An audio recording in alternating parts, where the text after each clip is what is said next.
નમસ્કાર કલમ યુદ્ધ સમાચારની સાથે હું છું આપની સાથે પાયલ બામભણિયા।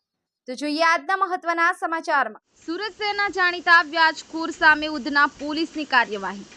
લાલી પંજાબી નામના વ્યાજખોરની કરી ધરપકડ।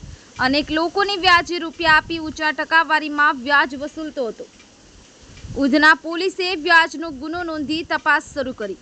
અગાઉ એક ગુનામાં આગોતરા જામીન લઈને હાજર થયો હતો, પણ ગઈકાલે વધુ એક ગુનો નોંધાતા ઉધના પોલીસે કરી ધરપકડ। ઉધના પોલીસે તેની ઓફિસ સર્ચ કરતા અનેક કોરા ચેક અને ડાયરીઓ મળી આવી હતી। બ્યુરો રિપોર્ટ કલમ યુદ્ધ સમાચાર સુરત।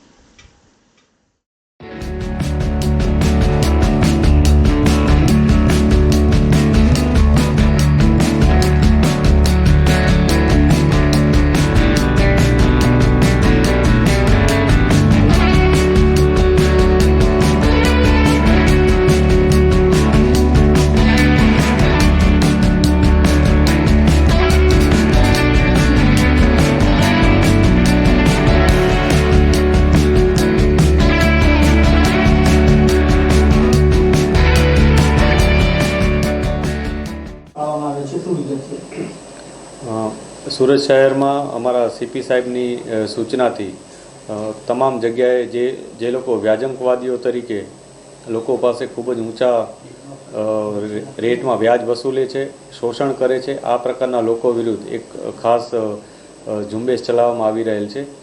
હાલમાં અમારા ડીજી સાહેબ તરફથી પણ સમગ્ર સ્ટેટમાં વ્યાજ બાબતની જે પણ આ પ્રકારની ફરિયાદ હોય તે અનુસંધાને એક ડ્રાઈવ પણ ચાલી રહેલ છે। જે બાબતને લઈને થોડા સમય પહેલાં ઉધનાના ભાઠેના એસએમસી હોલ ખાતે એક લોક દરબાર રાખવામાં આવ્યો હતો। આ લોક દરબારમાં વિસ્તારના તમામ લોકો આવી અને પોતાની આ પ્રકારની કોઈ પણ રજૂઆત અથવા ફરિયાદ હોય એ જણાવતા હતા। આ દરમિયાન એક ફરિયાદી બેને આવીને પોલીસને જણાવેલું હતું કે તેમની પાસે એક વ્યક્તિ છે જે ધર્મેશ